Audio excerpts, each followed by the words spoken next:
देखु लोक स्वावलंबी और आत्मनिर्भरशील होगापी सरकार जो योजना कामधेनु योजना रही से अनेक समय समस्या देखा जाऊला लोक मैंने गाई कौटू मिले। तो यहाँ प्रथम थर पर राज्य सरकार पशुपालन विभाग गो पशुपालन विभाग एवं ओमफेड जिला प्रशासन या मिसिक ओडिशा रे प्रथम थर पर झारसुगुड़ा रे आमे या आयोजन करछु क्रेता विक्रेता सम्मिलनी जो माने ऑथराइज गाई बिक्री करती भल ब्रीडर गाई दियंती एवं जो माने कामधेनु योजना रे एप्लाय करछंती झारसुगुड़ा जिल्लार ये समस्त को डाकी जो माने एप्लाय करछंती वास्तव रे कोठू गाई किनिबु कोठू किनिले भल ब्रीडर गाई मिलिबो अनेक समय ठकई रे पड़ जाते। तेणु किभली भाव में आमे लोक ठकईर न पड़े और ठीक गाई ने से ओडिशा रे प्रथम थर पर गोटे गाई क्रेता विक्रेता सम्मिलनी आज झारसुगुड़ा जिले में आयोजन करा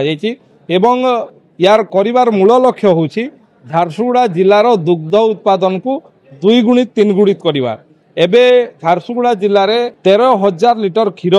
प्रत्येक दिन उत्पादन होछि। आमे लक्ष्य रखीछु आर वर्ष यही समय को जुलाई मास बेलू या 26,000 लिटर करवा एवं तार वर्ष बेलू ताकू 50,000 लिटर रे पहुँचेबा एवं ताकू पहुँचेबा पई जो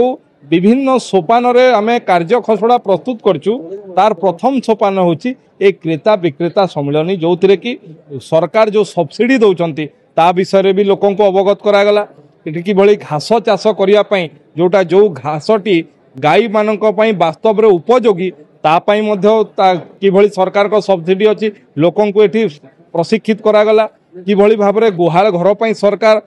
सब्सिडी दौरान ता प्रशिक्षित करागला एवं आपड़ देखुं ये लोक मान भर कि उत्साह अच्छी मोर दृढ़ विश्वासी झारसुगुड़ा जिला ओडिशा रे दुग्ध उत्पादन रे 1 नंबर जिला हम एथि आम प्रयासरत अच्छु और निश्चित भाव में ये प्रयास रे ये कार्यक्रम गोटे माइल खुंट हम एवं सारा ओडिशा रे झारसुगुड़ा रे होची एभलिया कार्यक्रम रो प्रथम ये कार्यक्रम जो माने गाई रखिबा चाहूछंती एवं दुग्ध उत्पादन वृद्धि करिबा चाहूछंती गोटे तो सरकार कामधेनु योजना अछि जेउथिरे